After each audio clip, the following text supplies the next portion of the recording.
It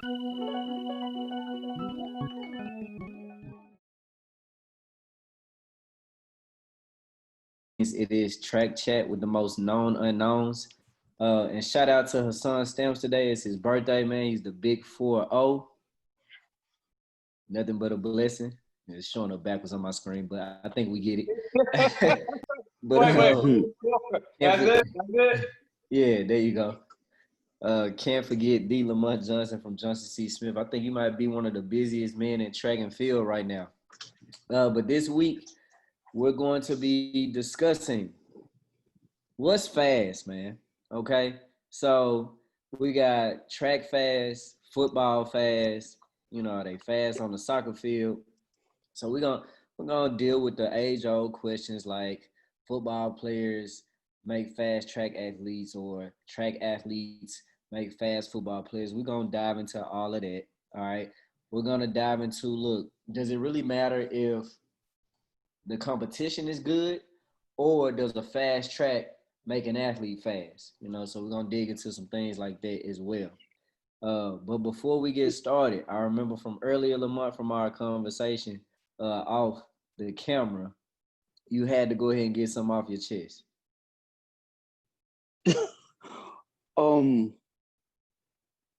What exactly was it? It was a lot I was venting about.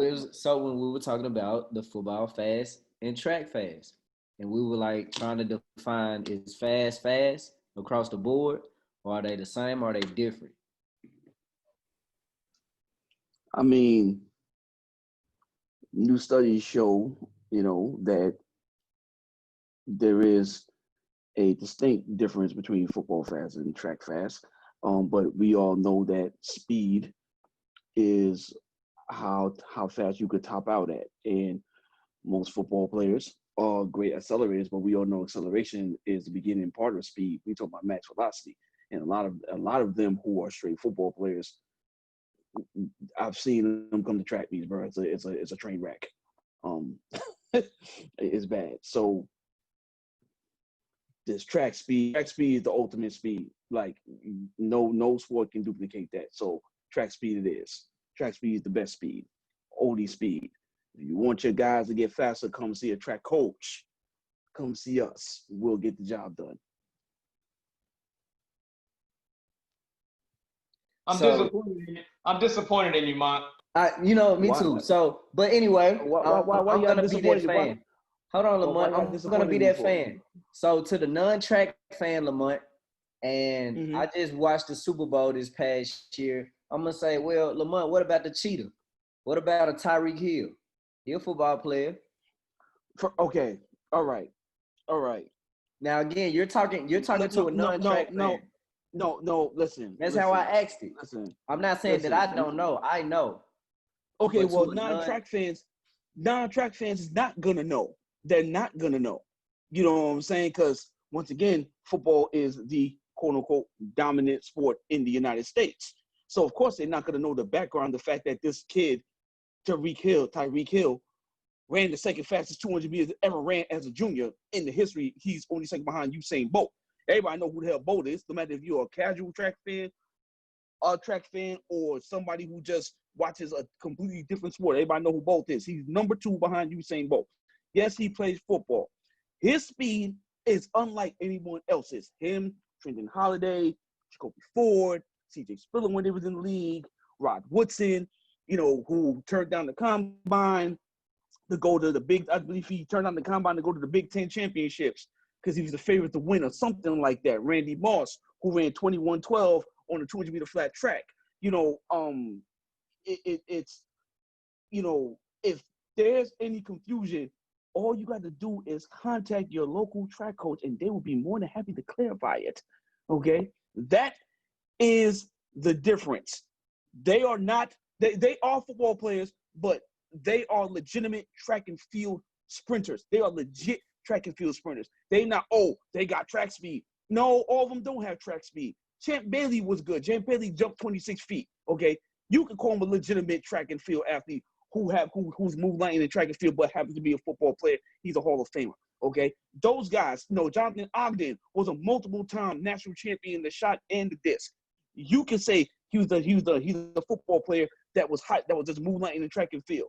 Those are real track athletes with real track talent. Okay, everybody who runs a fast damn 40 ain't a track and field, ain't a sprinter. Okay, they not. Let's stop it. Henry Ruggs, even though he only ran 10.5, he won't make the Alabama. He would have not made the Alabama team. Okay, now Tony Brown ran 13.3 over the 42 height, over the 42 inches, and he ran 10.1 in the 100. So he's legit. Don't forget Willie Goat. Willie Goat. He's an Olympian. He's legit. Okay. Deion Sanders. He ran 10.26. And I just posted something about this the other day.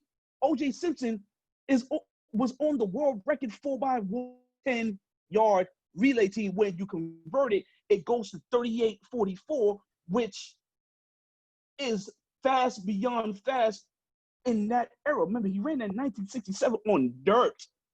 Dumb cats is fast. Okay, dumb cats. Those are football players that are fast. Okay, so I want everybody to know the difference and understand what real speed is, because you can run in a short distance really quick or really fast. That don't make you track fast. Okay, I could run fast too. By the way, I had a 250-pound safety coming after me, ready to take my head off. I'm gonna run fast too. Hell, okay, that don't make them legitimately fast. So all you announcers, CBS, Tony Romo, and all you announcers out there talking about this guy's got track speed, no, they don't. Okay, Tyreek Hill has track speed.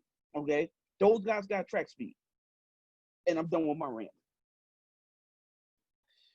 Thank you. All right, now Stamps. So with that though, because I still believe Lamont, he's only proving the argument to a non-track fan, because now you just named a lot of football players that I know play football. And oh my God, I didn't know that they played that little sport of track and field. I didn't know that. So my question to you, Stamps, is this.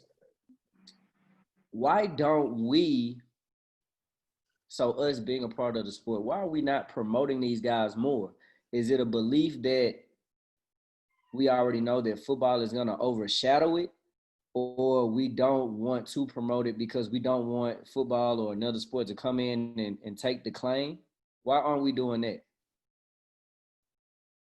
Ego.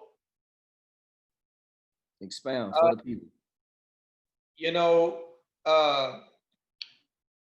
when what's our coach down at LSU? Coach O.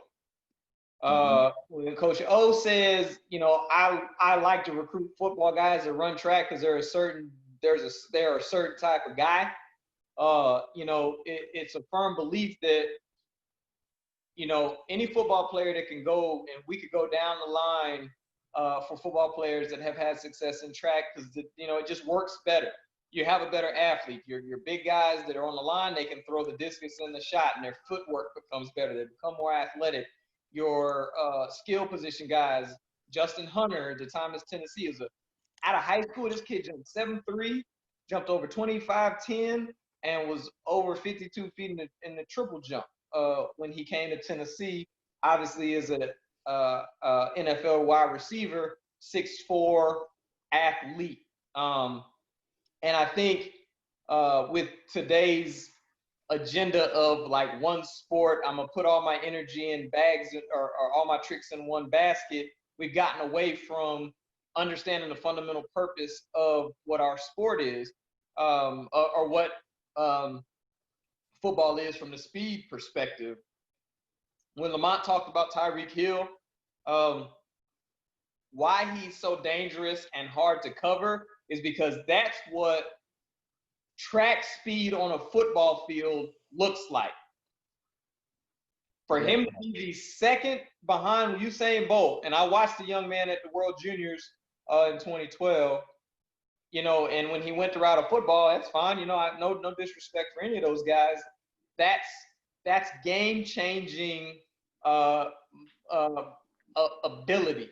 And it's, somebody has to say it, and we're saying it here on Track Chats with the Most Known Unknowns, that, you know, Tony Romo, Brent Musburger, ESPN, Tim Tebow, you guys stop putting your little metrics on of how many miles per hour a guy went in yards when it's not equivalent to meters. Let's be very clear right here, because like Coach KY said, we needed to do our homework before the show. 40 yards is like 36 and a half meters or something around that, like, dynamic. So if Christian Coleman, the time that he ran the 40-yard, ran 4:12, understand what that would look like on a football field.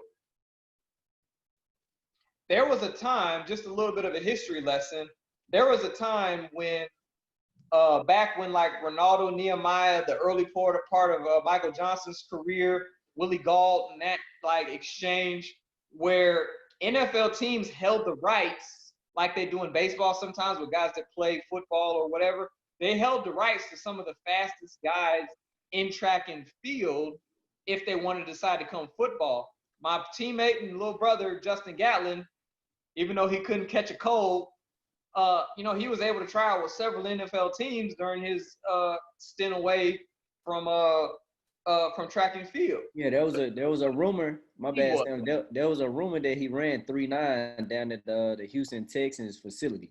There was a rumor. Could you not believe it? Oh, without a doubt. So I'm a firm believer that I really honestly believe, and I think, Kyle, we talked about this when you were here with me. Our dream jobs ultimately, away from track and field, would be to be the all speed and agility coach for like athletic programs. So while they have strength and conditioning for like all sports, how and I know Coach Mouse down in Florida at a time when Coach Meyer was there was a time where there was a close connection. You might be able to speak to this. There was a close connection with Urban Meyer because of Jeff Demps and some of those guys, with Coach Mouse coming over to football to help those guys to be faster, because there was a time when University of Florida had the fastest team in college football. And I'm a firm believer that there's an uncharted niche in collegiate athletics for track coaches to moonlight, because the fall we don't really have nothing going on for the speed and power events, where we should essentially be doing what strength and conditioning is doing. Because if I watch another bad A skip or B skip or shuffle quick that I watch my strength and conditioning entity do, it blows my mind. Sorry. It's all good, but I'm gonna make sure. I'm gonna listen to me today. It's all good. I'm gonna make sure we stay on topic. But with that though, Lamont, 2 questions I want to ask you. Matter of fact, I want to ask both of you guys. This will be a little bit off topic, but because you brought the name up, who wins if they go ahead and do the $1 million 40 again this summer? Who wins, Christian Coleman or Tyreek Hill? Coleman, all day. What kind of question is that? It's a great question. Again, I'm asking you questions from the football fan. No, that's a ridiculous question. Wait, stop. We should start a poll. Kyle, I don't know if you're on Twitter or Instagram, but I think we could get, because of Coleman's pending situation, I bet we could legitimately get a 40-yard showdown between Christian Coleman and Tyreek Hill. The cheetah. Coleman versus the cheetah. First off, okay. Come on, Lamont. Oh my God. Okay.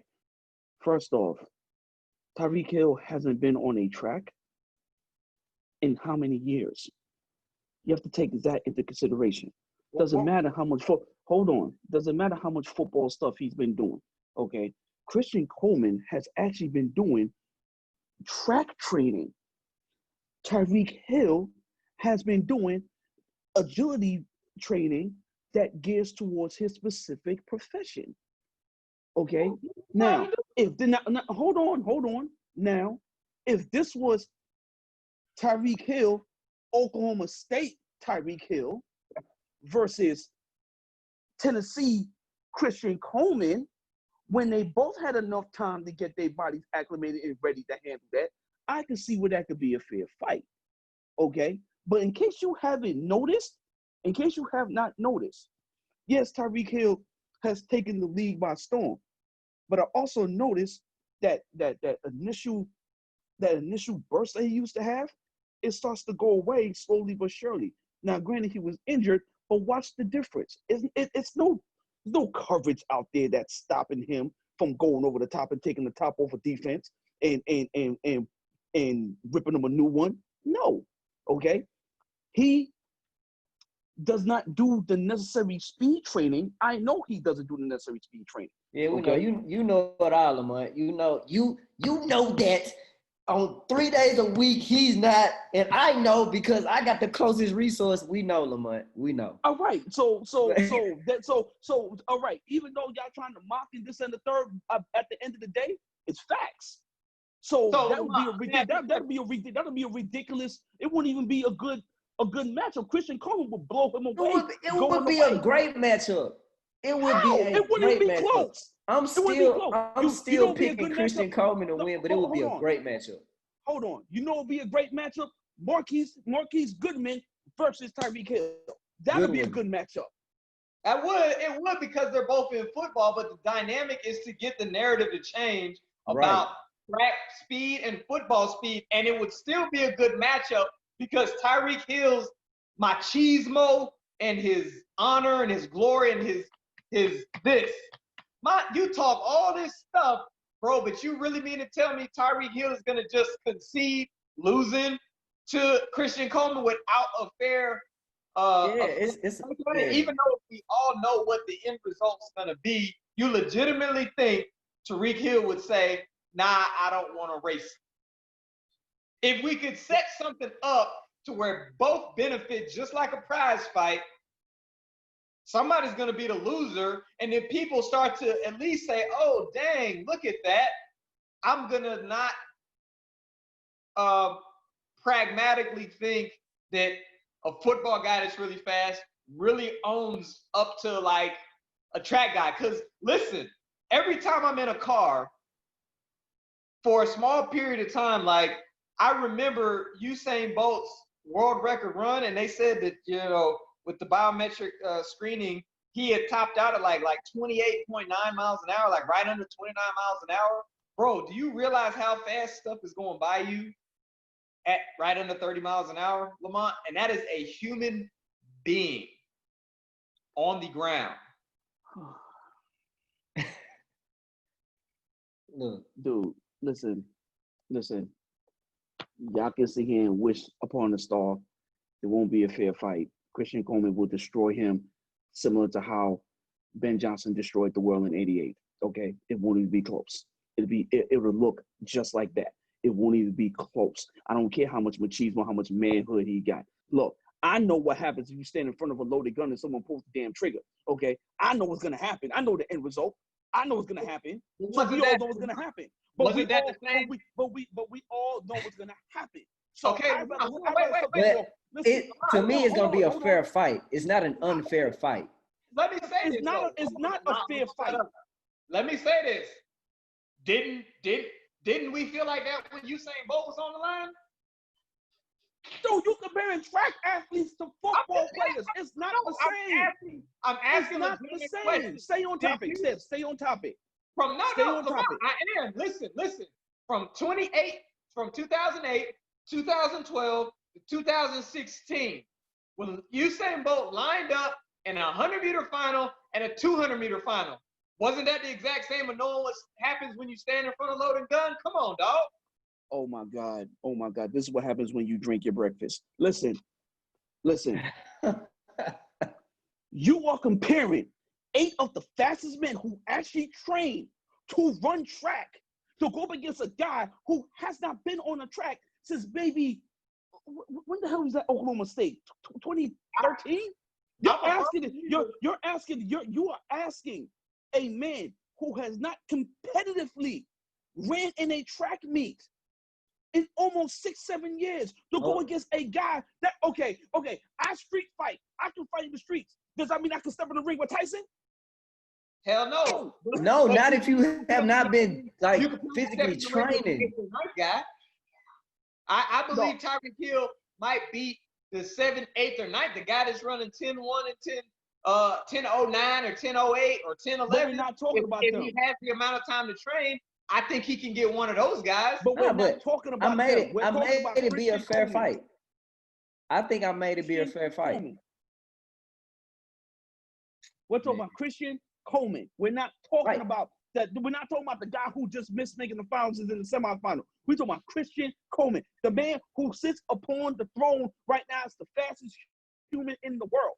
You are And going to we're only convince talking me- about a 40-yard dash too, though.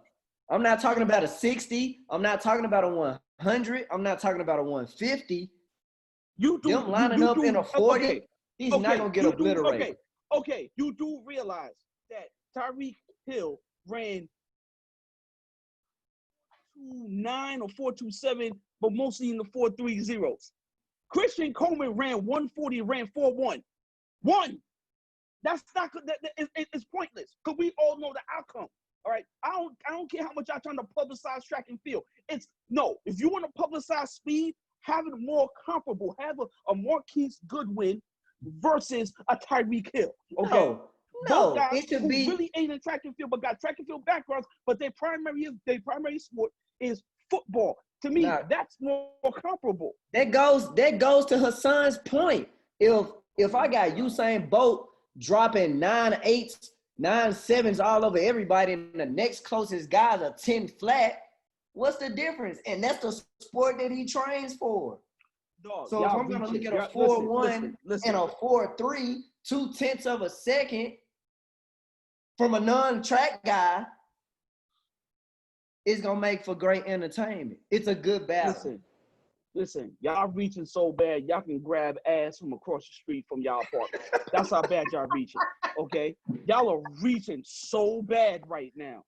But it's okay. It's okay. Nobody is going to agree with y'all that it will make good. I mean, A lot of I get people that. would agree It'll with be- us. Oh, okay, good entertainment for who? To watch someone get destroyed? Dog, we all knew Bolt was gonna wipe his rear end with the world for the next 10 years. We all knew it. We all knew it. You the same dude talk about LSU was about to give Florida that business when they ran the college record. Who is you? Now we're talking Yes. about dude, stay on topic. Dude, stay on topic. All right, we'll drop it. We'll drop it. We're gonna do a poll. No, don't drop it. Hold No, on. I'm saying we're gonna drop that. We're We're gonna do a poll, and we're gonna let the people tell us if they will watch it or not. Yeah, they will, let me tell you exactly what's gonna happen. The trap people going to watch it because we want to see Christian Coleman annihilate and embarrass a football player. Because we are tired, and as a whole, we are tired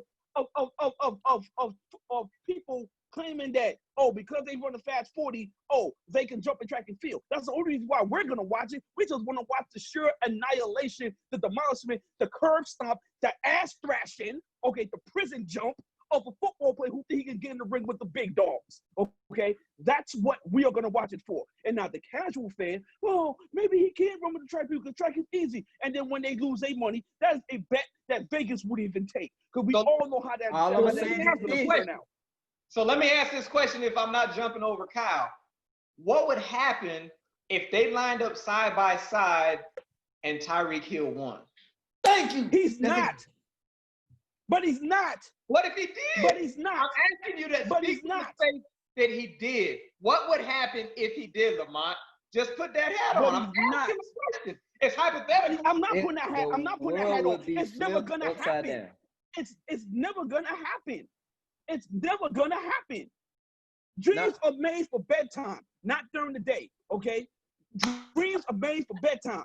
Okay, I'm gonna hit y'all with some ignorant quotes today. Okay, I like that. I'm gonna hit y'all with some quotes today. I'm on a roll right now. Understand that it ain't happening. I would love to see it. You know what? I'll jump in the ring with y'all. I'd love to see it so I can laugh, and I would take all bets. Come and walk out of there. He wanted to watch it the whole time because track. I don't want to watch it. I don't want to watch it because we all know the outcome is gonna be. Well, I'm gonna get VIP seats. Hassan, I'll pay $500 for that seat. What about you? Because I tell you what, the biggest misnomer. Or no, misnomer is the wrong word.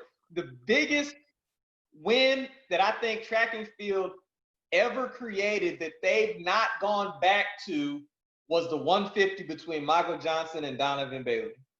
You had people come for 2 hours to wait for this 150. The stadium was packed. The fanfare was lit. And at the end of the day, MJ pulled up and to utter disgrace, Donovan Bailey shined on him. And we have not done a dynamic duel like that since, and I don't understand why. But even that, but understand something. Hold on. Cal, at the time, Cal was probably 2 years old when that whole thing happened. Okay. Let me explain this. And Stamps, you know this. Everybody who was directly involved with that knew that was a bad idea. Now, it was great for the sport. When I say bad idea, pay attention to what I'm saying now. Everybody. Now, once again, I have to go to my right pocket and use the connections that I have. I'm not telling you what I think. I'm telling you what I was told by people directly involved with the MJ camp. They all didn't want MJ to run because it was not a fair fight. Now, granted, it was great for TV. There was other events that went on that led up to that. It was great. Do I think it needs to happen again with track athletes? Yes. Would I love to see a Van Niekerk go up against Andre De Grasse in a 150? Oh, absolutely. Because Van Niekerk could run 992, 19 point, and he has the world record in the 400. So, yeah, I would love to see that. I would love to see that type of race. But, you know, like I said, it was good for track, but everybody, that wasn't a fair fight. No one thought Michael Johnson was going to win that race. Nobody. In that time, and I watched that joint live right there in my apartment in JUCO. That joint, nobody knew. Nobody even thought MJ was going to win. Everybody knew Donovan was going to kill him. Everybody who had an ounce of smarts knew it was Rap City for MJ. And I'm an MJ fan. Okay, so if I want to see match races like that again, absolutely, I'm all for it. But this whole Christian Coleman versus Tyreek Hill thing, I need y'all to get that out your head. Okay, all right, you won't get that man cut. All right, y'all gonna get that man cut from the Chiefs. Don't ask for that problem. Leave it alone. Leave it alone. Like I said, I would pull for Christian Coleman, but I'm gonna say this, like Hassan, don't let Christian Coleman lose. Don't let him lose that race, should it ever happen. Because first off, he's a volunteer. Y'all know good and darn well y'all not hoping that man lose because y'all are alumni of the University of Tennessee. I never said I hope. I said don't let him. Don't play with me. Don't let him. Because that's going to be, from the football world, that's going to be I told you so. That's what I'm saying. Don't let him lose. That's the place I'm speaking from. Like, don't let him lose. And that's the dynamic in it. He still got to take pressure. If they run a solo and they got to line up next to, like, all those dynamics happen. I don't agree with you, Lamont, that everybody knew Donovan Bailey was going to kill him. I think that however the lane draw happened, obviously it was a benefit to Donovan be inside of MJ. But the fact that this guy ran the 200-meter world record, and then if you look at what he did acceleration-wise beyond that, I think MJ was scared. It wasn't so much that everybody knew Donovan was going to win, but Donovan talked that talk, he walked that walk, and he got inside of MJ's head, and MJ, he pulled. Just like, ready for this? Just like Grant Holloway put the pressure on Omar McLeod, and he crashed and burned in the 110 final of the World Championships because the pressure was on him. The pressure was on him. Is that what you really think happened? He broke. Is that what y'all really think happened? Okay. We're gonna save it for another day. Next topic. Next topic. We gotta save it for another day. So, but Sam's on some high quality cognac right now because he's tripping. What's in your cup, homeboy? Go ahead, Kyle. Go ahead. All right. So because all of us have been to this facility, all right. So they say the shoes. Some people say the shoes make the man. Some people say the shoes don't make the man. Does the track make the athlete run fast? Oh, can I take this one? Wait. Uh-huh. I only have one comment to make, and then Lamont, you can have all of it. I absolutely 100% think that there are faster facilities versus slower facilities. Our old baby girl over at the mini dome, that 60 meter straight, that baby is hard, it's fast, and you can come and run fast at our place. You come jump far at our place on our runways. That's been proven. We had a young lady jump 21 feet. We had guys jump over 26 feet. We've had people run under 7:27 on our old hard surface. Arkansas, I ran 21. My personal record in Arkansas was 21:64 in the 200. I never ran faster than anywhere else that wasn't a high enough bank. And I think Lamont said on the last thing that Pat Henry was upset that Texas A&M, of all places, didn't do the track all the way the right way, so it wasn't the fastest track. Yes, fast people run fast times on fast tracks, but runways can be dead, tracks can be dead. We all know at Georgia Tech, I love Coach Page and the staff that's over there, but that runway is dead. Ain't nobody jumped nothing worth merit in years off that runway, and it's just hollow and old and dead. Just like at Birmingham, ain't nobody that has jumped at Arkansas or jumped at South Carolina or jumped at any place else like Vanderbilt with a raised runway. You can look at the actual times run at the Birmingham Crossplex and 100% understand the dynamics because they've hosted the national championships, that there are faster times running A&M, South Carolina, and Arkansas to date than on Birmingham Crossplex's track. Case closed, tracks matter. No mind.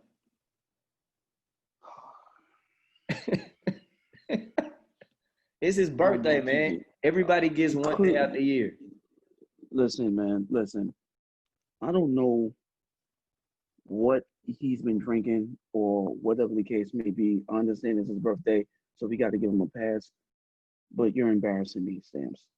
You should know better. I expect something like this out of a Charles Ryan's mouth, okay? But not you. I tend to believe that you have common sense, okay? Now, I am a proponent of always saying that an athlete makes the track. Now, granted, I will say that the higher the bank, the more velocity and speed that can be created. I get that. But at the same token, we watched a kid run 44.8 in the Crossplex. Okay? Somebody who we didn't even expect. Okay? We watched multiple record there in the 200. Hold on. Okay? We watched a young man run 44.8 in the Crossplex. Okay? I don't remember what Oduru ran on the 200 there, but I know it was nothing scrubby. Okay. We also got to remember that the American record in the hurdles was set there on that track too. Okay. So for me, if you put the talent in the facility, okay, you're going to get some great performances. Now, to the point about the A&M thing, the reason why I said what I said in regards to what Coach Henry said is because he wanted his lanes to be wider. The lanes was too narrow for him. That was his biggest issue. Okay? So, now, granted, they ran fast there, but you have to remember that was an all-time team that ran there. Okay? You got your first ever sub 301 team ran there. That's an all-time team. Okay? You got a guy who ran 46 seconds in the 400 hurdles, another guy that ran 43 seconds in the 400. Oh, and you got the number one quarter miler coming out of high school, the white guy, Shimmick, who ran 45:20, and then you had Ricky Morgan. No disrespect to Ricky Morgan, but you had him. Okay, and they ran three flat. That was an all-time special team.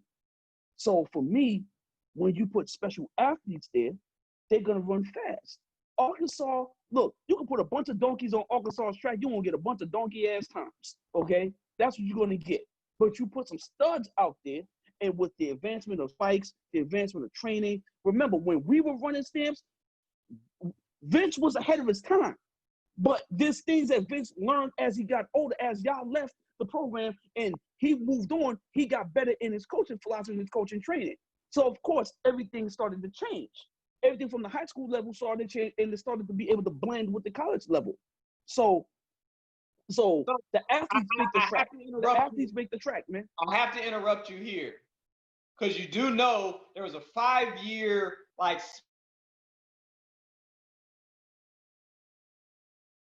Your mic muted. 9 or more, the qualifiers in the DMR came from the Mayo Invitational in Notre Dame. Oversized track, advantage, and you're a football guy, Mont, so you're not a dumb guy. So you do understand that Michael Vick's little flick off of a quarterback out in Denver, it goes a little bit farther than it does in Atlanta. Why is that? What? What are you talking about, bro? Okay. Okay. Put your cup down. Listen to what I'm saying. Mile High Stadium in Denver. If Vic goes out there, does his rollout that typically goes 45 yards has the capacity to go 55 yards in that facility because of what the altitude is at Mile High Stadium? You're comparing altitude to sea level? It's a facility. They can't help what the altitude is. Just like, but the altitude plays a role in it, man. Everybody knows that. Yeah. Just like the high banks, just like Birmingham having lower banks, just like ETSU having tighter turns. So don't sit here and tell me that tracks that there's okay. You went to South Carolina's new outdoor Mondo FX track. Did your kids run markedly better than they did at your track? I'm just asking. Be honest and be real, because every one of my kids ran faster at that time of the year than any other point, any other place we've been. So I'm just crazy. Oh, okay. So watch me shoot this down right now. Have you been to George Mason? I have not. You do realize Michael Johnson ran 45.2 on that track, right? Okay. Oh, a 200-meter flat track, which is one of the tightest tracks I've ever seen in my life. 45.2. Now hold on. Wait a minute, I'm not done.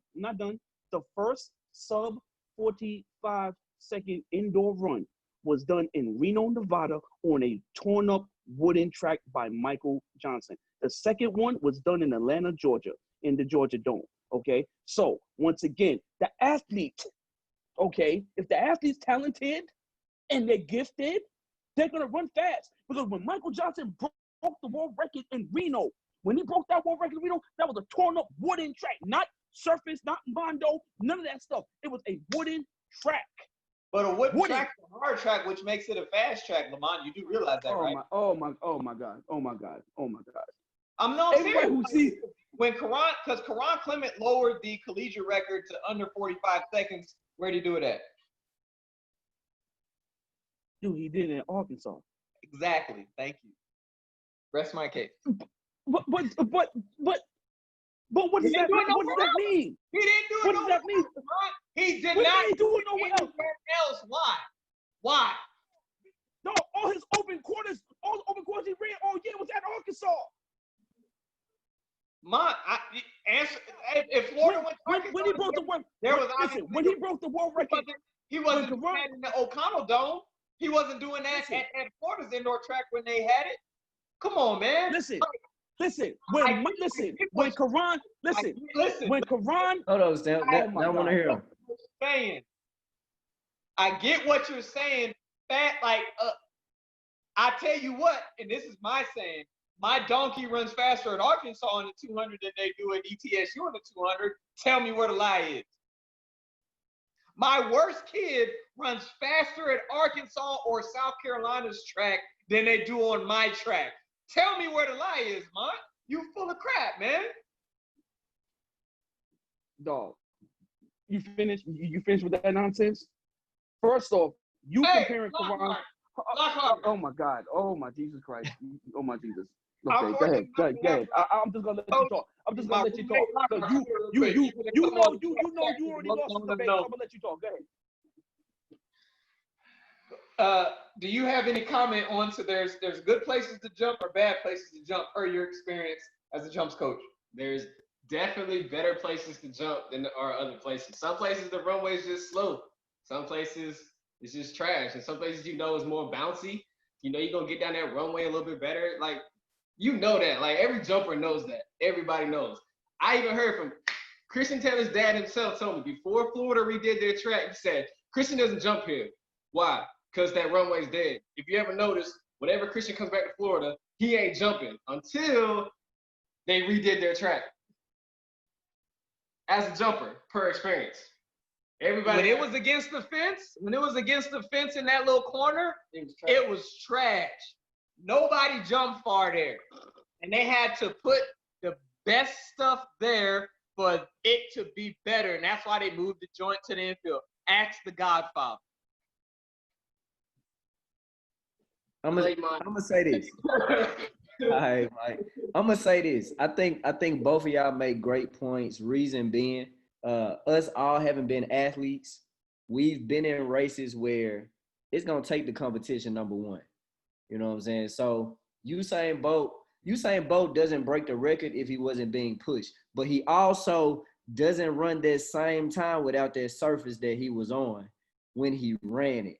And to your case of donkey stamps, I done been to that outdoor South Carolina track and then had some donkeys run on it that could not run under 26 seconds in a 200 and have run 24.80 or better. So I don't know what they put in the mix over there. And this has been in the rain because it rains a lot out there in South Carolina. I don't know what they put in the mix when they laid that surface down, but it's something to it. To the other point though, I watch SEC finals every year. The SEC wouldn't be as hot as it was if you're not lining up probably the top 8 or the top 6 out of the top 10, top 25 in the country. Listen, y'all all over the place. We understand the significance of what in competition adrenaline will do to an athlete. We get that, okay? I also understand radiuses and dynamics of how tracks are being built, all right? I know that. Texas, for example, has a 109-meter turn, okay? They did it like that so you can maintain a certain level of velocity around the bend because, let's be real, you can't go max velocity around the curve. Scientifically, it's impossible. It's never going to happen, okay? So I get when you build tracks, you want the track to be European style, whatever they want to call it. But I also understand that no matter how great you build the track, if the talent doesn't run fast, okay, if the talent can't produce the type of times that it needs to produce, then guess what? It doesn't matter what kind of track you have, okay? It doesn't matter, all right? So this whole notion that if the track is reason, y'all first y'all disrespecting the athletes and all the hard work that they put in, okay? By giving the track all the damn near most of the y'all sound like Charles, okay? Give the track all the credit and the hell with the coach and the athlete, okay? I understand. Because I got a great question to follow up this. Listen, I understand with the heights and stuff like that. I get that, okay? But once again, we've seen the average Arkansas meet, and nobody was producing anything fast on that track. We've seen it, and then we go to the SECs, and mind you, I was in the SEC for 2 years. I go to the SEC meet, all of a sudden, you start seeing times that you ain't never seen before. Why? Because you had great athletes running on the track. Hold up, Lamont, hold up, Stamps. Lamont, let me ask you this, Lamont. So, if money did not hold you back, okay? You don't know who's gonna compete at the track, but you get to select a facility that you got to run your entire indoor and your entire outdoor season at. One track. You get to pick one for indoor, one for outdoor. What is that facility going to be and why? Well, you took the words right out of my mouth, man. What would the facility be for me? Where would you go? I would prefer Birmingham based on the warm-up facility. Okay, where would you go outdoor? Outdoor don't matter, dog. It don't matter to me. You I gotta run listen, your I whole done had, season. listen. I done had a conference championship when I was in Wisconsin on probably arguably the most horrific facility ever. And I had PRs and I had guys qualified for nationals and all this other stuff. So guess what? I did my damn job. I did my job, training wise. And that track was horrific. Okay. If that's the case, why you not doing your job and staying at Johnson C. Smith your entire outdoor season? Why don't you just run at your house every single weekend? That makes no sense, dog. That makes no sense. That makes no sense. You have to how come it doesn't? You have to go to competition. And I host meets. Dude, Arkansas doesn't run a day track all year. I got me to run. You asked so hold on, time. You asked me. Hold on. You asked me. Hold on. Y'all asking me. That makes no sense, dog. Y'all reaching, dog. Like I don't know. Hold on. Y'all, I don't know what y'all been drinking. Whatever y'all been drinking, if y'all drinking that Cisco, I don't know. I didn't even know they still made that stuff. Y'all need to put it down. Okay? No. Happy birthday, Stan. But y'all need to put whatever y'all been drinking, put it down. Because y'all slipping. Listen, so let me ask you a question. Because I know I called you before our indoor season started. If it don't matter, and our school is cheaper per entry level, you know what the facility looked like, but I don't think I remember Johnson C. Smith coming to run at old East Tennessee State if the tracks don't matter. Yeah, you know why? Because I have a boss that will tell me yes or no. Not even comparable. My AD signs over every trip I gotta go on. So there you go. Next question. Lamont, next question. So no, I'm not. No, I'm not. Okay, first you mean to tell me your boss wants you to spend more money?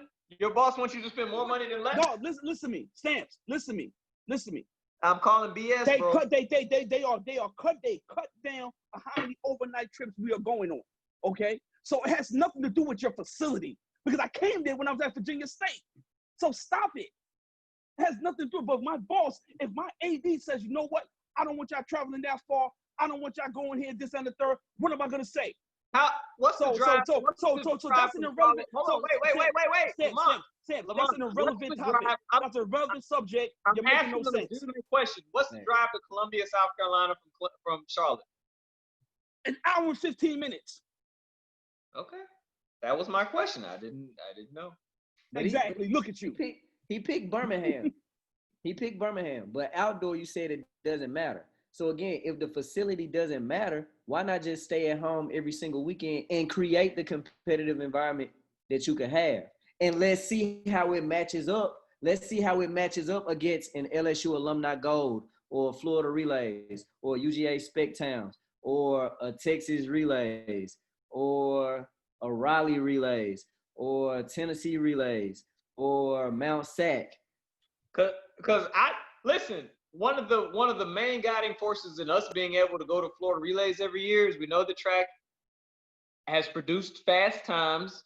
It's good weather. As you know, the competition is what it is. We could easily go up the street to the USC Spartanburg Invitational, but we drive 8 hours to go to Florida. I feel like you got painted into a corner and you got to stick with this paradigm that all tracks are equal when I don't understand what's so hard about saying that they're not, because, you know, like I text in the group chat before we had our show, you know, technology matters, man. You know, when the tracks was cinders, you know, you run what you run, you do what you do. If Jesse Owens was on a synthetic track like we have now, I mean, he'd be the real GOAT, because this cat ran 10 flat or 10-0 on cinders. You know what I'm saying? So, like, I don't understand why people, you know, yes, it's the national championships out in Oregon, but they just built the cathedral for a reason. Like, every level of Mondo goes up because technology increases and you get more bounce back and you get, you know, better equipment. You know, these guys that were running the times they were running, when Tommy Smith and John Carlos ran what they ran when they ran it, it was at altitude and it was on like one of the first rubberized surfaces with these big heavy shoes. and like spikes are different now. So, you know, if you're an advocate for Speed City, if you're an advocate for what track and field is, how dare you disrespect the technology that has been accentuated during the modern time, like Kyle at Georgia State is evenly being able to tell you, like, I sit in staff meetings, bro, where we're like, I want to go to South Carolina because that runway gives us something back. That, you know, that track gives us something back. You know, if he's sitting here telling you that he's got 26-second girls that have run 24.8 and he knows they're not 24.8, how else was 24.8 achieved? It didn't just magically happen. They ain't blowing gas out their butt. Come on, man. Like, be logical in some of the stuff that you're saying solely because we all know, yes, your kids ran good on a very poor track at Wisconsin, Green Bay, or wherever you was at. Parkside. But they would have run even at a higher level if they was on a better facility. Point in case, at D2 Nationals and D1 Nationals, they make a concerted effort for it to be a good facility that you guys go and run and compete on. Excuse me. Listen, I'm going to say one thing, and I want everybody who watched this, if you're from the West Coast or you ever run professional track or unattached or post-collegiate, whatever you want to call it, because I'm being very careful with the term professional now that people get offended. Have any of y'all ever been to Modesto? I have not. Okay. Okay. All right. Okay. Next question. Have you ever been to Crumpy's Hot Wings? Like, I mean, what was that? Have you been to American Deli? Like, I don't know. And anybody who's ever ran at the Modesto Invite, aka the Modesto Relays, they will know exactly what I'm talking about. All right, I'll give you one example right now. The Modesto Relays has been around for before they discontinued the meet. It was around for well over 80 years. That was like the meet that jump-started everyone's career, like Carl Lewis, Maurice Green, you know, everyone, okay? In 1997, John Drummond, Maurice Green, Otto Bolton, and Gentry Bradley, they ran the 4x1 there. They set the actual meet record.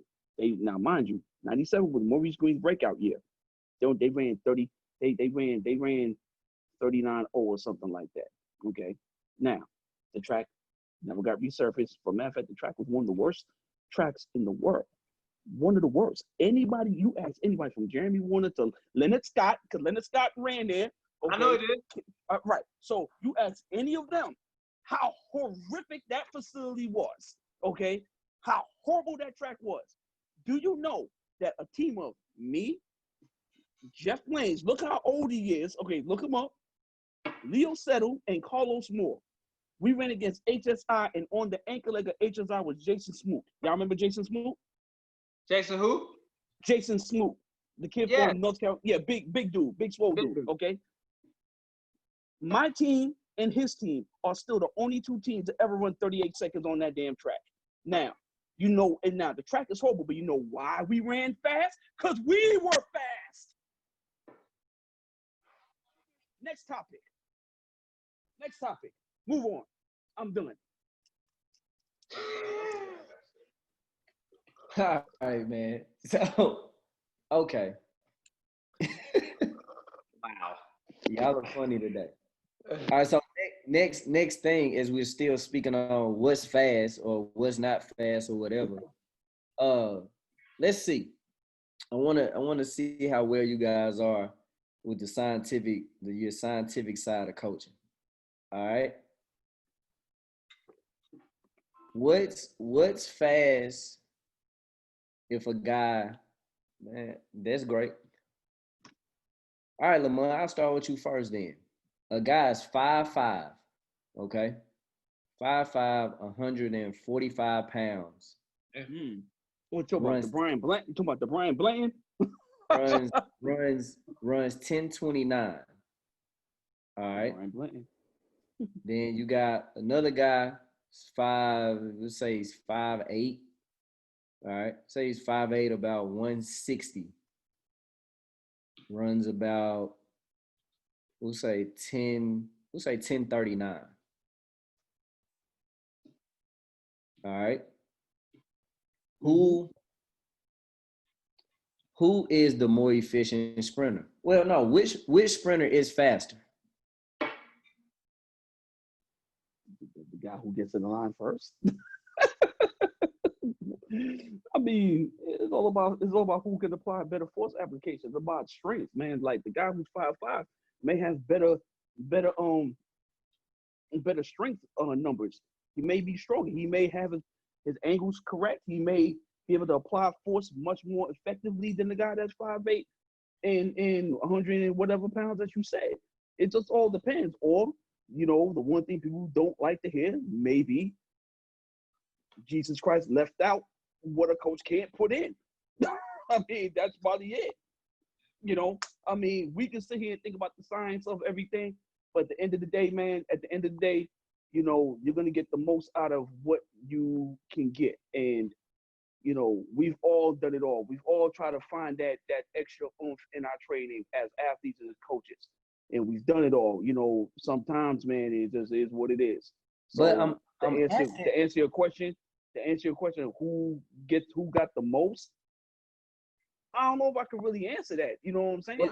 So I ask you like this though, but still, is that relatively speaking, the 1029 is slow, but it's actually not slow for the person running that time because of their stature. So you really think that's the case? Because Tiffany McReynolds is 4'10" and she ran 12:56 over the hurdles. Yeah, I think if a guy's like 5'5", 145, and he runs 1029, legal. We say if he runs a 1029, yeah, that's fast for their size. If we really talking about power output and just the amount of distance they're gonna be able to cover efficiently before it gets out of whack. Well, because that's honestly what's so impressive about the Pocket Rocket. And she's tiny, but the applications of force that she produces on the track put her leaps and bounds beyond more prototypical types. That and that's what Marion Jones was, and what she should have been was the female Usain Bolt of track and field, because everybody's waiting for a Shawnee Miller-esque athlete that can run 100 and put people to shame because of what made Usain Bolt what he was even though he was 6'5" and some change, he accelerated like a guy that was 5'9", and that wasn't normal. But also, like you say all the time, Mont, wasn't nobody gonna beat him because he took 42 strides or 43 strides or whatever it was. Please remind me, because I know that's something that you said. 41. He took 41 and a half steps okay, to so the line. If all things are the same, even if his ass was a little late, then you taking 41 and the next best person is taking 43 and 44, 45. How do you lose? Ever. Going back to Shelly, what makes her feet so great, she runs like a typical female, because a lot of female sprinters are backside heavy. You know what I'm saying? Carmelita is like one of the very few sprinters who run relatively front side, which makes her career a great one, but also a disappointment as well, because when you watch Shelly run, Shelly's running back here. You know what I'm saying? And she's able to produce 1070. Now, do you go out and change that? I don't know. I mean, she's older now. There ain't nothing you can do to Hayes in the barn. It's amazing. It's just amazing to watch what she is capable of doing. Her and Evelyn Ashford, and I'm sorry, Flojo was also a heavy front side as well. Leaving the speculations out of it, she was heavy front side. Her and Carmelita. So you have to give a lot of props to Evelyn Ashford and Shelly Ann for what they were capable of doing and producing the times at a consistent rate in which they did. So I understand that. What I was gonna just jump in and say is if you watch Shelly Ann like post having her son, she sprints a little bit different. She has a little bit more front side mechanics than she did have in years past when she was just a book. At least that's what I've noticed in her last few races. But still with fast is fast. Let's take y'all remember Alexandria Anderson, the sprinter from right. Texas. Mm-hmm. So if we're looking at, I don't even know how tall she is, but she's more Like one of your 5'10". okay. So she's one of your tallest sprinters. So you take a woman that's 5'10", and I'll just say 11 flat, or you take a woman that's 5 feet nothing, and gives you 11.2. You know what I'm saying? Is that young lady not fast? For her stature. Nah, y'all putting too much. Y'all putting too much emphasis on the stature. Like, yeah, y'all putting too much on it. Like, Well, hold on. I like where he's going with it because at the end of the day, you're asking a fundamental question of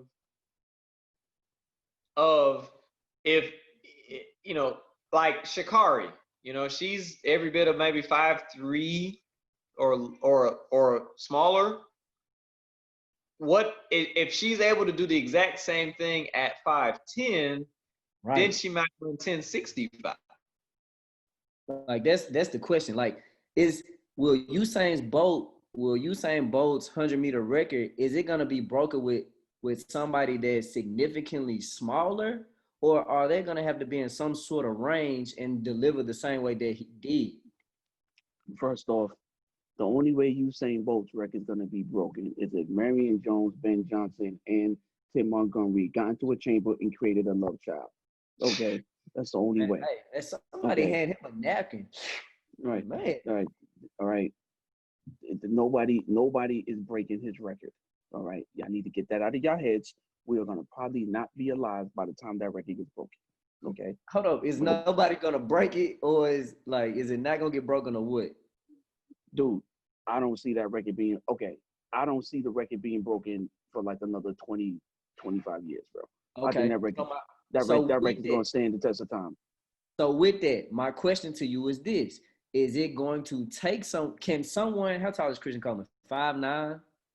I think he's probably 5'8", honestly. Yeah, I think he's about 5'8". Well, I think So my question to you is this, Lamont, and it doesn't have to be a Christian Coleman, but if another sprinter 20 years from now comes and he's 5'8", 5'9", delivers, he can only deliver so much for his stature, and he runs the perfect race.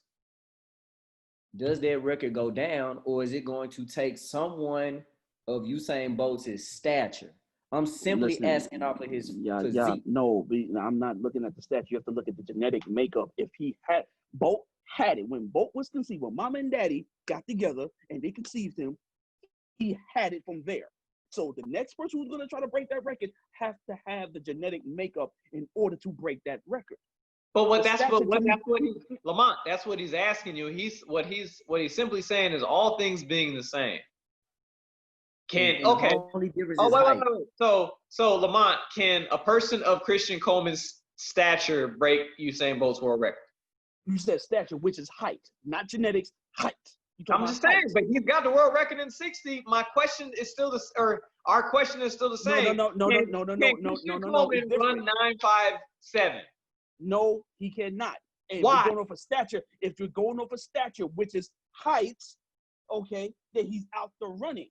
Okay. Now, if you're talking about just Christian Coleman in general, why he can't? Because he still has a lot of technical flaws in him that I don't see being corrected. Okay, so again, if he was perfectly executed, everything done the right way with his start, because that's the strength of his run, obviously his acceleration, because Usain Bolt never broke the 60-meter world record. But Usain Bolt never ran indoor, so that's a bad comparison. Okay, well, I was just saying something that was real. I mean, at the end of the day, he never ran it, but he never ran it. So the point is what? Mo Green ran under 640 in the 60. Mo Green had to worry, but Mo Green never ran 9.5. How tall was Mo Green? He's like 5'10", 5'11"? 5'11", yeah. All right. So how many steps you think he took? 43 to 44? I mean, I would assume so. I don't know. I never actually counted the steps from 99 when he hold on. ran. And You then know how many Christian Coleman has taken? That I don't know. I don't know. I have to go back and go look at the data We need on to the find IWF out. website. Yeah. well, so to that though, so back to Mo Green was one of my favorite sprinters. What was technically flawed in him, Lamont, to where he couldn't run 9.5? Because clearly the tracks didn't matter either. I ain't forget that point. So he said he set the world record off of the technology that he had available at the time. I think he had very sound sprint technique. I still believe his stature was his limitation if we're talking this 9.5 conversation. What was the reason why he didn't run 9.5s? Yep. I was in the bed with his mother and father. You have to ask them. I'm just being honest. Dog, let me ask you a question. listen. Sometimes Okay. everybody has a ceiling, all right? And you're going to hit the ceiling, and his ceiling, which in all honesty, let's be real, I believe his ceiling, had he not got hurt in Edmonton, I truly believe that he would have, on my, just being a sheer fan and just a coach, I think he would have ran 970 had he not got hurt in Edmonton. Lamont, let me ask you a question. Remember, he limped across the line almost 30 meters out and ran 980. Lamont, Which is crazy. Lamont, can I ask you a question? What? How tall is Michael Jordan? 6'6". How much did he weigh? I don't know. Give me an estimate. It was I don't know. 180, wasn't it? Like we'll say No, like he's 180. I mean, he's probably 200. I don't know, maybe. I don't know. No, he had to bulk up. He had to bulk up over 2. Right, because Okay, I don't. you watched the whole documentary series, right? Yes, I did. Okay, so between 200 and 215. How tall is LeBron? What, 6'8"? 6'8", and what, about 240? 240, Probably. 260. So a large proponent of what he's done is because of his stature, and there's not been a guy that's been 6'8", 240 that could move like him, a la Kevin Durant. There's not been a guard archetype guy that's damn near 7 feet change the position to where like you basically got Dirk Nowitzki as a guard. So despite the genetics that culminated in conceiving Usain Bolt, there has never been a person that tall that was that fluid in motion. So you gotta be of the sound principle of like theory that it would almost take somebody half an inch taller than Usain Bolt or several inches taller than Usain Bolt to have those same requisite requirements to do something that's never been done. He did what he did because there's never been a person his size doing what he's done. So when we talk about stature, stature matters. Marie-José Pérez, who won the 2 and the 4, I think in 2000 or 88 or 84 Olympics. I'm not sure. I could be wrong. 84, 88, something like that. I think she's 84, 88, not 2000. Was 6'1" and some change. So that ish matters, dog. And Lamont Johnson, I'll say it like this. If you was 6'2", is you was 6'2", I'd be a hurdler. what was your PR in 100? I'd be a hurdler. Huh? No, what was your if I was PR? 6'2", No, what was your PR in the 100? 1020. 1020. Yeah. And you're how tall? 5'7", 5'8" on a good day. 5'8" on a good day. I'm faster than you. I was faster than you then, Lamont. Yeah, you was. But Okay, but guess what though? I'm 5'5".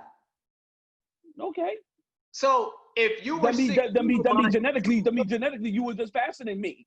you do realize if you were 6'2" doing the exact same thing you did just because like math conquers our sport, if you pick up your right foot and you put out the left foot and you're farther because you're 6'2" versus 5'7" or 5'8" on a great day, you're automatically 10-10 or better and a professional athlete. Okay, Sometimes our limitations are our deliveries into non-elite status. You know, like if there's another guy hold on. then yeah, it's genetics. But if you're 5'7" and you're 10-20, there's other guys that are 5'7" that have run 9'9". Yes, I understand the genetics in that. But if you're 6'2" and you move the exact same way as you did as 5'8", I guarantee you're 10-10 or better. Okay, just like so basically what you're saying, height matters. Height will make a significant difference. 100%. Okay. So you just made the comparison of Marie-Josée Pérez, right? Yeah. That the reason why she was able to do what she was able to do because she was 6'1" and she was able to, and her height gave her a distinct advantage. It did not hurt her. It did not hurt her. Okay. So once again, Michael Johnson's what, 6 feet? Yes. Yeah. Jason Rouse is 6'6", and it didn't help him against Michael Johnson. Move on.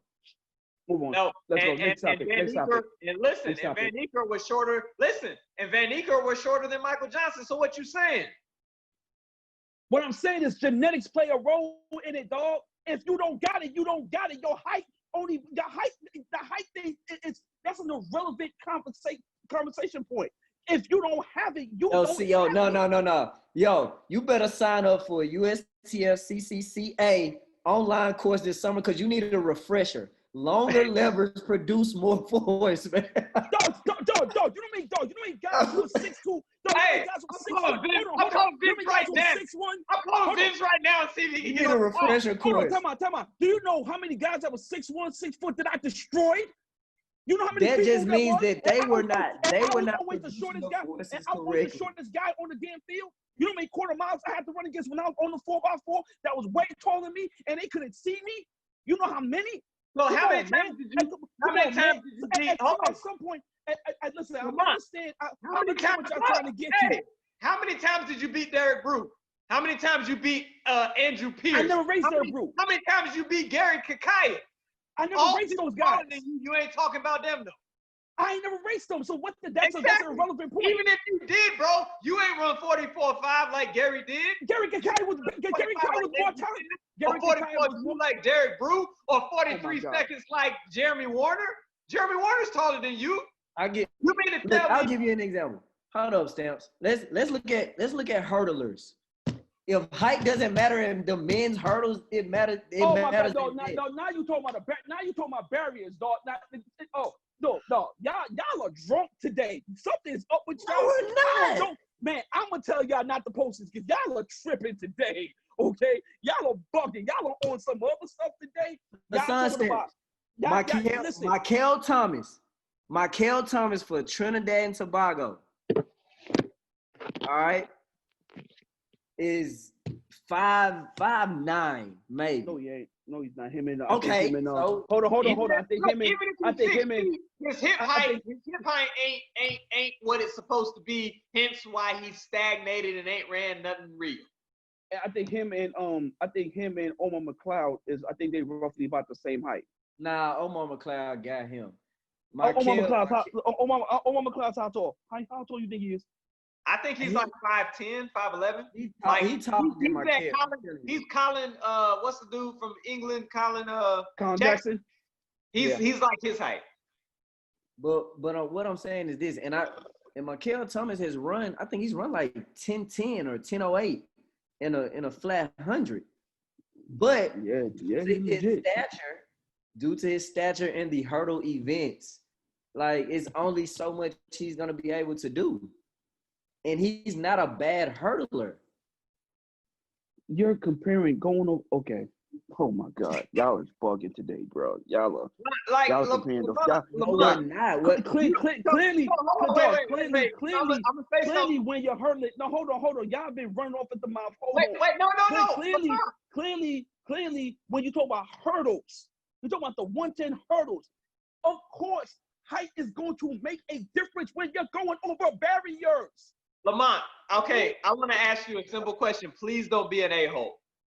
Oh my Jesus, Lord. High school girl that's 5'8.5" that runs 1170, and a high school girl that is 5'2" and runs 1170. You got one scholarship left. Who do you give it to? And the bodies of work are the same. They won their state championship. One girl is from. Hey, now, matter of fact, Stamps. Hold up, Stamps. They gotta be twin sisters. They got the same mom and daddy. They just got different heights. Yes, same mommy and daddy, different heights, and same running time in the 100. Well, and same running time in the 100. One young lady's 5'2", the other's 5'8.5", and you got one scholarship left. They said that they're not tied to going to the same school. Who do you give the money to? Dog, first off, right, y'all sound utterly ridiculous because you're talking about two human beings that's doing everything exactly the same, which is not even exact science. That's not even factual. They're not going to do everything exactly the same. So what I would, hold on. What I would do is look at the total body of work, what they can do in 1, 2, and 4. And if anyone that can do something better in other events outside their primary events, that's what I would go with. Everything. But that's not factual. That's not factual. That's not factual. Dude, we get to make our own. I'm not doing that. I'm not doing the hypothetical. That's not factual. You know why? That's not factual. That's not factual. You're gonna show yourself, and you don't want to go contrary to popular belief. Because we all know, factual. Bro. That's not so factual. You mean to tell me you're gonna put somebody on the line? How many people look like Shelly Ann Fraser in that final? Tell me. How many people look like her? I'll wait. We ain't got nothing but time. No. But that has nothing. You keep telling me to wait. No. You keep telling me to wait. How many people? Dog. Not everybody in there looks like her. Shut up. Doesn't look like her. How many people in the Olympic are? Look, I'm gonna pull it up right now. How many people in the Olympic final are 5'2"? And I bet it's no more than one other person. Okay, and your point is what? And your point is what? AHM. All height matters. Stature matters. No, it doesn't. Y'all tripping. SM. Stature. Hold on. Because I want this on camera. Say that again, Lamont. It does not matter. Listen what I'm saying. I just gave y'all a prime example. Tiffany McReynolds is 4'10". How many Olympic teams did she make? Stop. How many Olympic teams did she make, bro? Stop. How many Olympic teams did she make? Dog, you're moving the goalposts now. Now you're moving the goalposts. No, we're not. You are talking I'm about asking height. you a legitimate question. Oh my God. Y'all moving the goalposts. Did she ever make a world 1252? Okay. Did she ever make a world champ? Did she ever win an NCAA title? Okay. Answer the question, Mark. Did she win an NCAA title? Yes or no? Okay. So she didn't win the NCAA title because she was short? That's what you're saying. It didn't help. That's what you're saying. Yes. Okay. Yes, that was a part of it. Okay. Why? So let me ask you this, Lamont. Why didn't she run 12:22? I don't know. I don't coach her. Maybe because what I've been saying all along. Maybe her ceiling stopped at 12:52. Maybe that's it. Everybody, listen, y'all are in this warped thinking that everybody's going to run 12:2 or 12:1 because of whatever reason. No, everybody can't. There's a reason why there's only one world record holder. There's a reason. There's a reason why there's only one American record holder. There's a reason. We're speaking. Okay? Our point of the debate is we're speaking relatively. There's going to be consistency in a person's stature versus how they can perform. But that's not exact science though. That's not exact science. It's not. Because it's been because remember there was a time where 6'5" guy was told that he can't run the 100. There was a time, remember? That's not exact science, bro. That's not exact science. So we can't put all our eggs in the basket when it comes down to height, stature, whatever you want to call it. The 6'5" guy. We cannot put out all our eggs in that basket, man.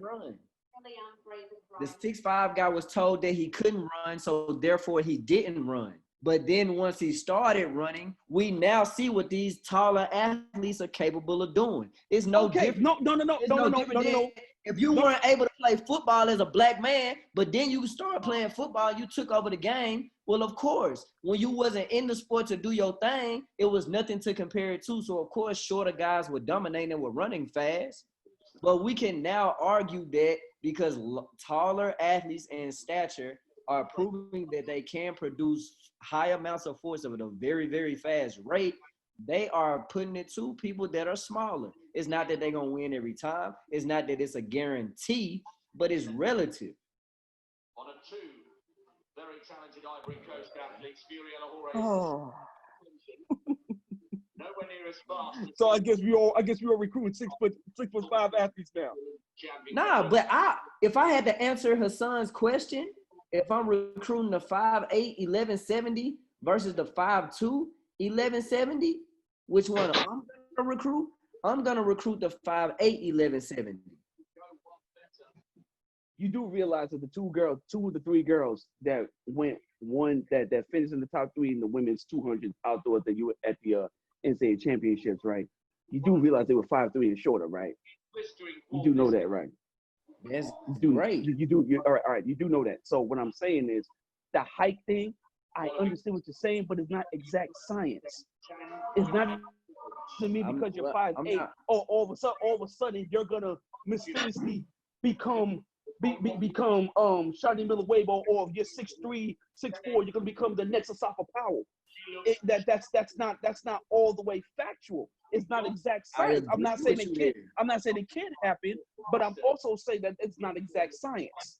So at the end of the day, baby, are you taking a 5'2" girl or the 5'8" girl? Listen, at the end of I can't answer that because you talk about that even across the board and everything, and that's not factual either. That's not factual either. Okay, that's not factual. It's not. It's not.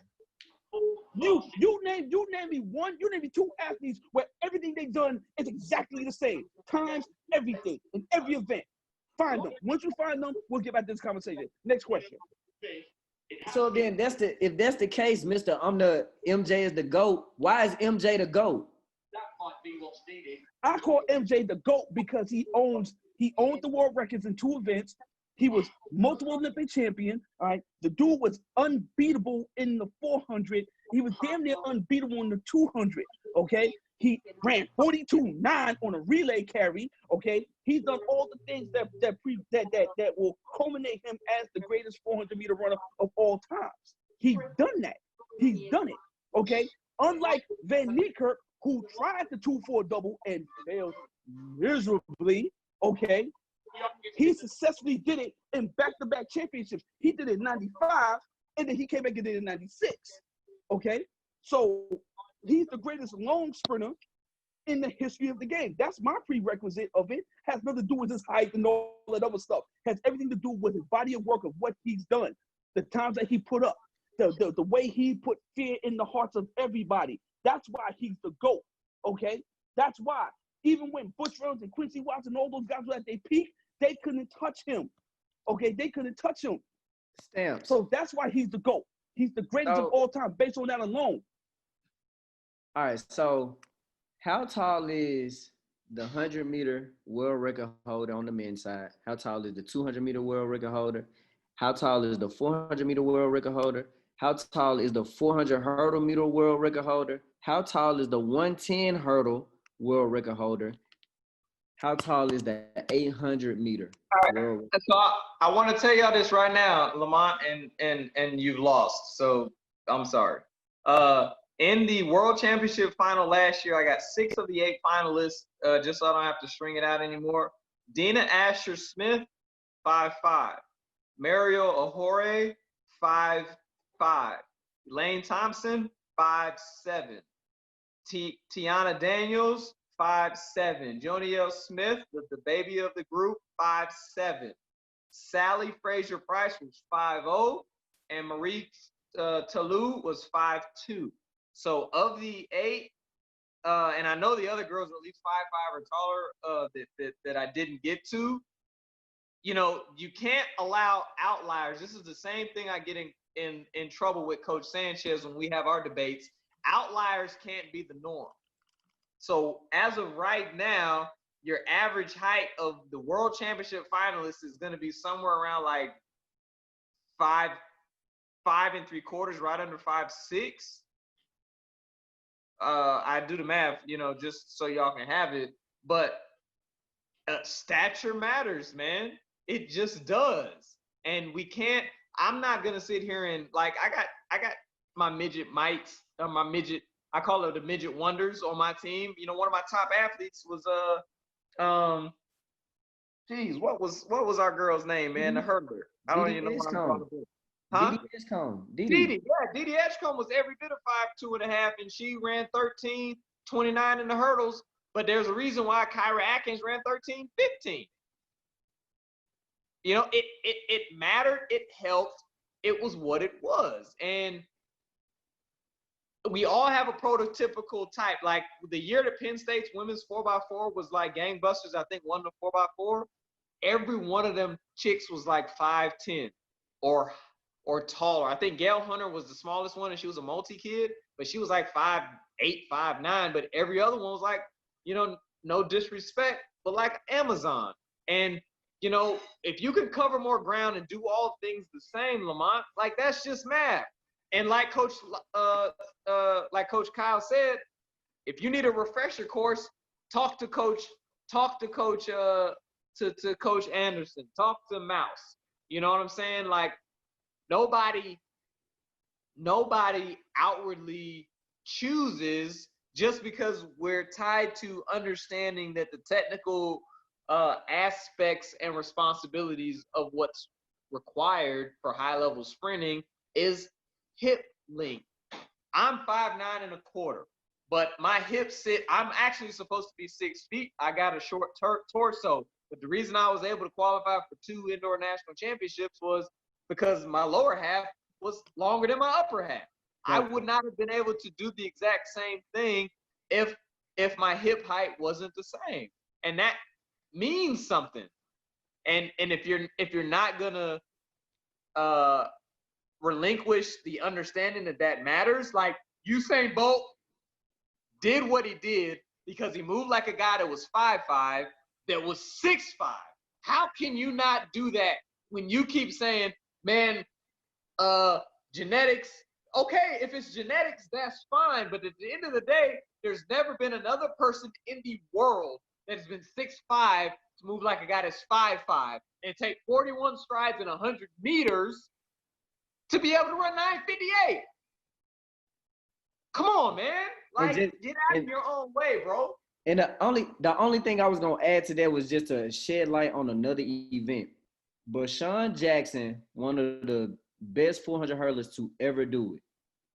But Bashawn Jackson doesn't do what Edwin Moses or Angelo Taylor does because his limitation was just simply his stature. He had the heart, he had the training, he had the coach, he had all the races, he had the dog in him. But he couldn't run 13th. He can't run 13th. Are y'all finished? Are y'all finished? I'm done. Are y'all finished? Are y'all finished? I'm done. I'm about to speak. You hear what I'm saying? I'm done. Listen, I don't want nobody interrupting me when I'm talking. I gave y'all the floor uninterrupted. You give me the same. You go right ahead, brother. Let's take the hurdles out of it because, once again, we are talking about barriers. Okay, we're talking about flat running. Yes, no one would ever disagree that height will play a specific factor in the success of a hurdler. We know that, okay? Now, if we're talking about the flat running, listen, I already said to y'all, I already said this, and I want the world to hear this. Yes, I understand what y'all saying when it comes down to that height can play a part, but y'all are making it sound like as if they are not this specific height, they don't have any upside, which is not always the case. Okay, yes, your stature can play a factor into certain things, but let's be honest. Once again, if the talent ain't there, You could be 6'12", going over hurdles.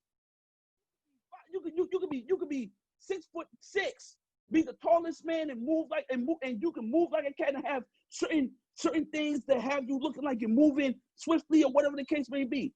But if the talent ain't there, it don't matter. Okay, it doesn't matter. So let's not get caught up in this thing. Well, man, she's 5'8" or he's 6'3". He has more upside than the guy that's 5'8". Well, we've seen that episode before, and the guy who was 5'8" ended up becoming the better sprinter than the guy that was 6'3". I've seen that episode too. So it can go either way. It all comes down to the genetic factor. Okay. Yes, I am not going to completely disagree that the height can play a major factor in certain events. I will not disagree with that. Okay, I will not. But it's not good. But that doesn't define the ultimate success of a sprinter. It doesn't, because once again, Carmelita, who is taller than Shelly, was getting her snot box busted by Shelly every time they stepped on the track. And Carmelita did things way better than Shelly Ann ever can think of doing. Okay, so okay, you're gonna be upset at what I'm about to say, so I'm prefacing it because you need to. But that's one of the reasons why her stature is the reason why she has one of the top 4 all-time times. And Shelly, Carmelita's run under 1070. Shelly hasn't.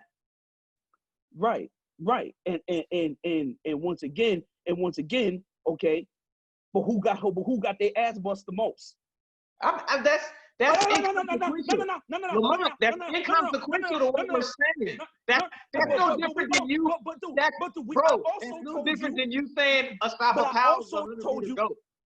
That's no different. So, Stance, I also told you that it was also her backside mechanics is what's holding Shelly Ann back from breaking 1070. And that's fine. Everybody has the limitations that they have, but what you can't do is pick and choose who you praise. Because you was like, Asafa Powell, 100-meter goat, he's run under 10 seconds more than anybody, but he hadn't won nothing. We're not talking about how many times Carmelita lost to Shelly Ann Frazier. We talking about how Carmelita has one of the fastest times ever run in the world, where Shelly Ann doesn't.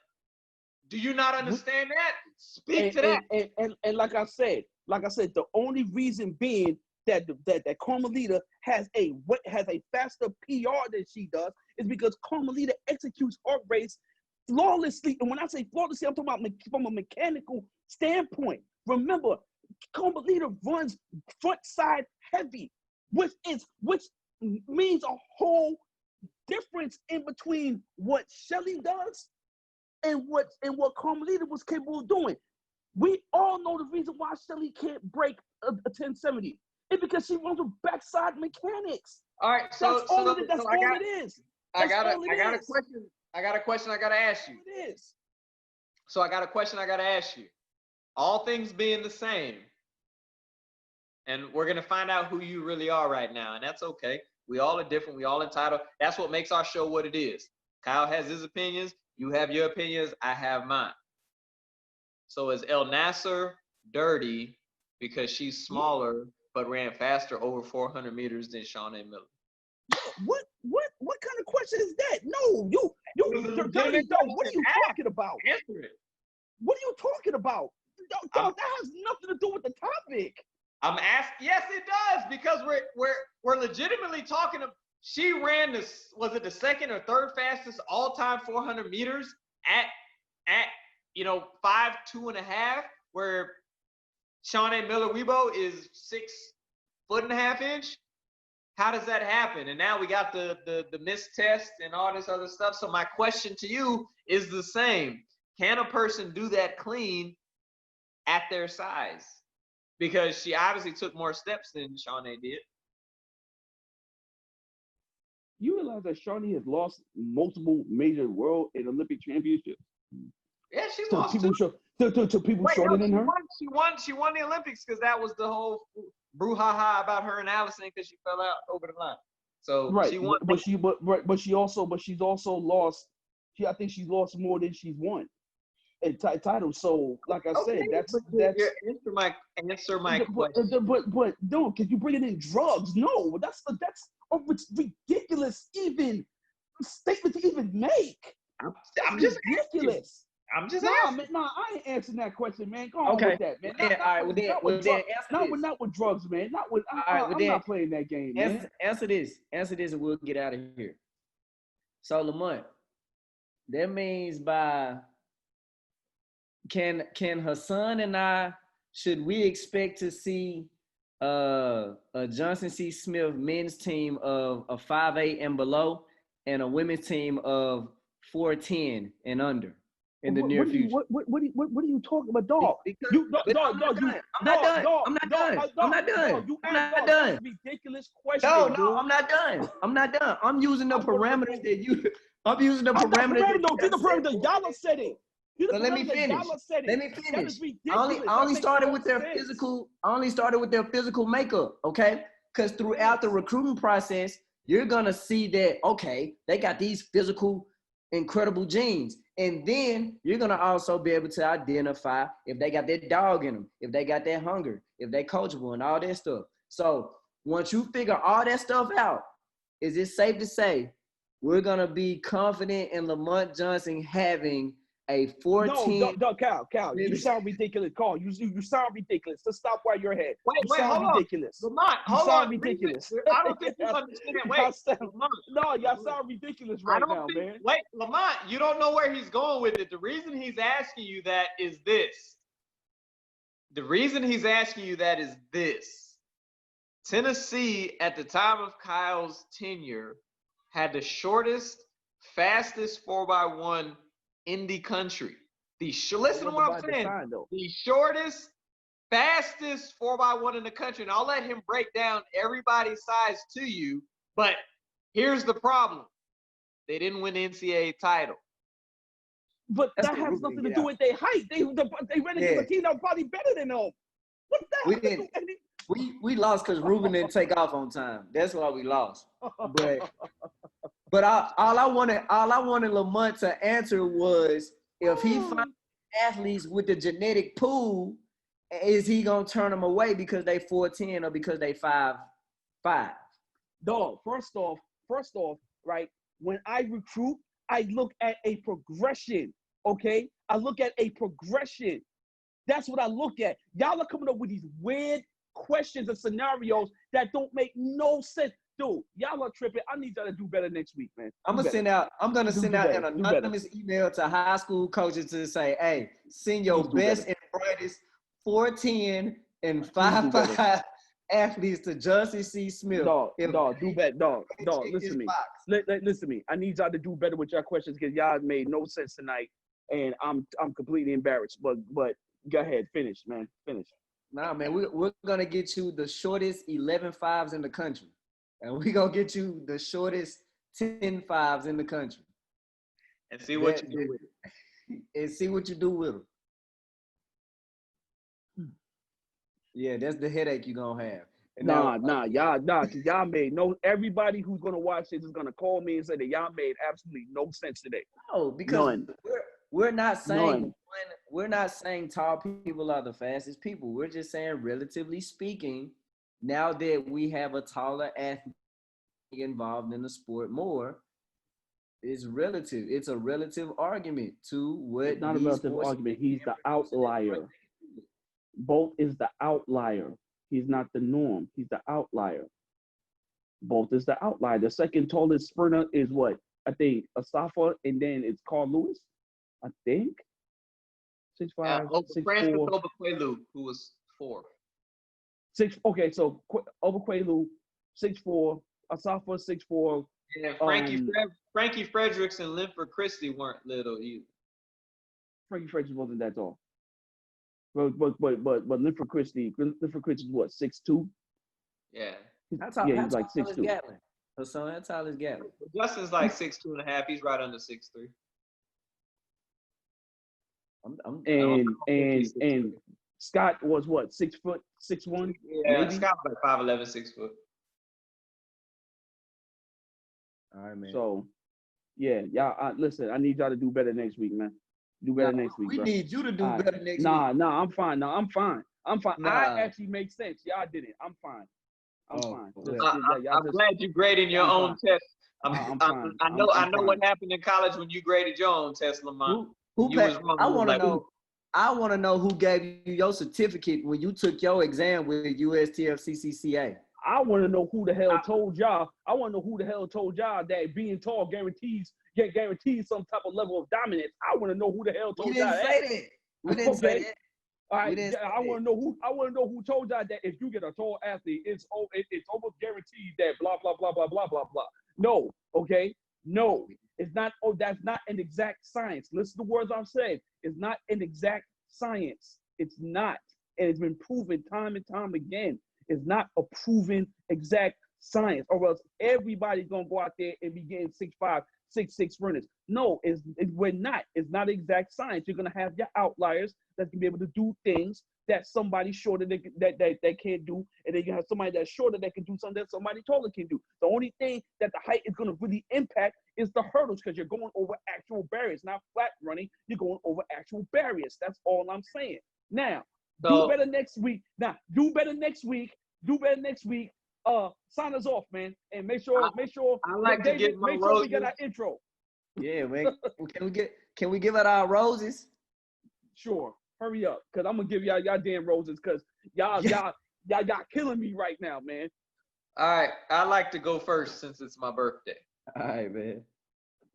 I'm gonna go counterculture a little bit today and actually give roses today to myself, man. I remember I was watching a Snoop Dogg documentary, and one time he was like, somebody was interviewing him, and he said, who do you give credit to for what your success of your career was? And he said himself, because at the end of the day, he went through the highs, he went through the lows, he didn't give up.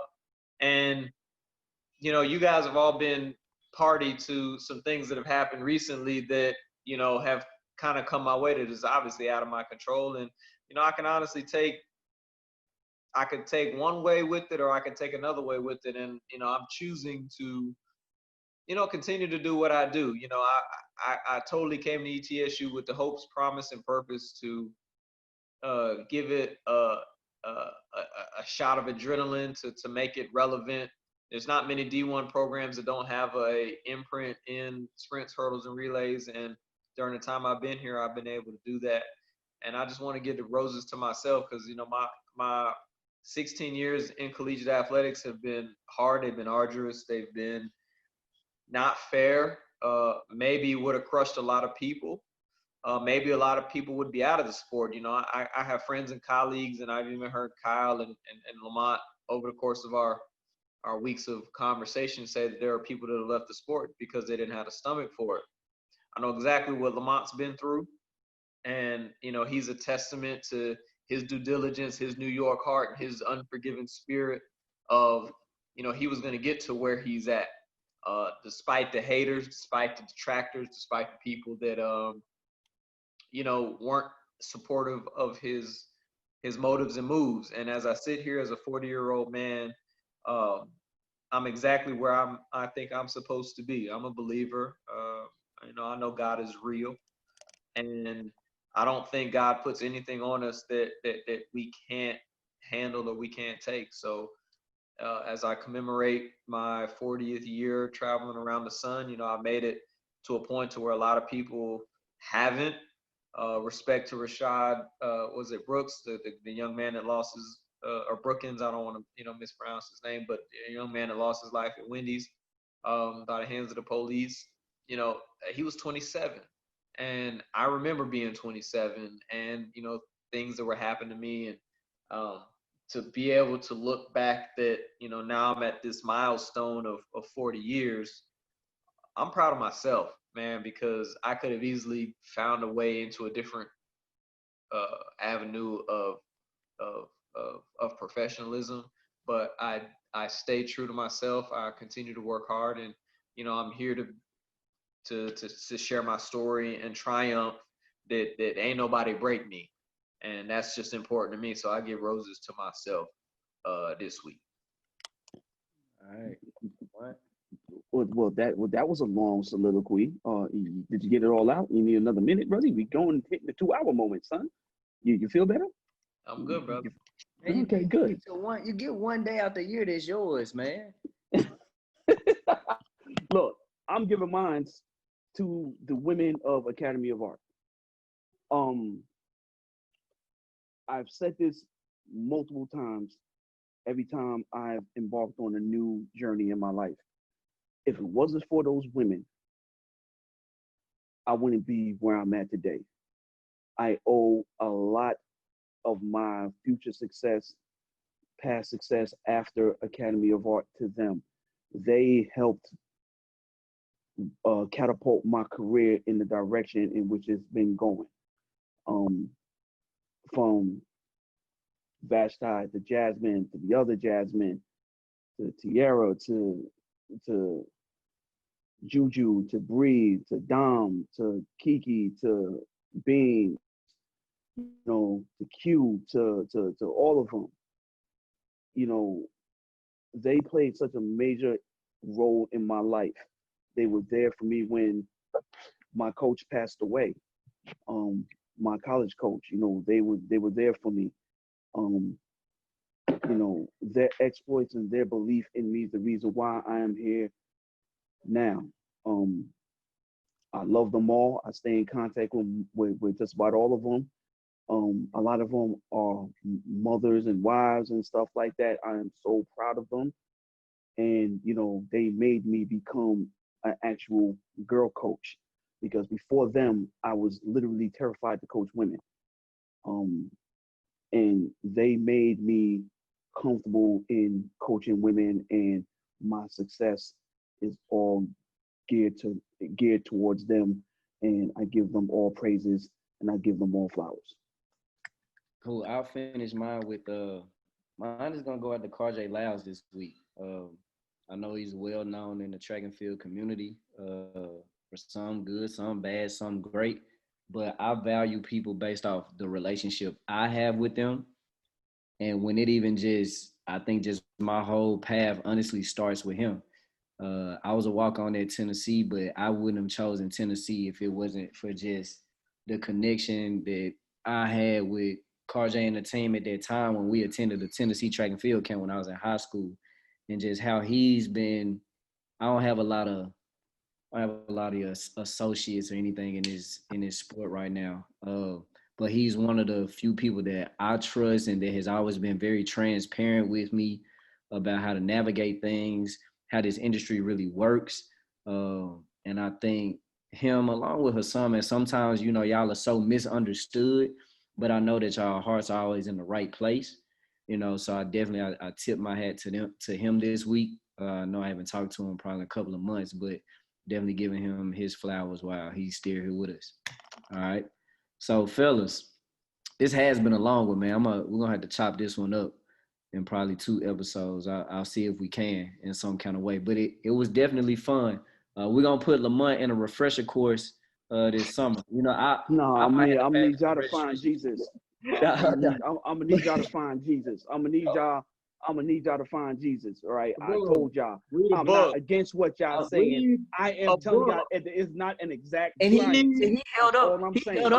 He held up the Ralph Mann book like in the middle of the thing. So we're probably gonna title this episode "Munt Says Short People the Fastest." That's what we're gonna. Whatever. Nope.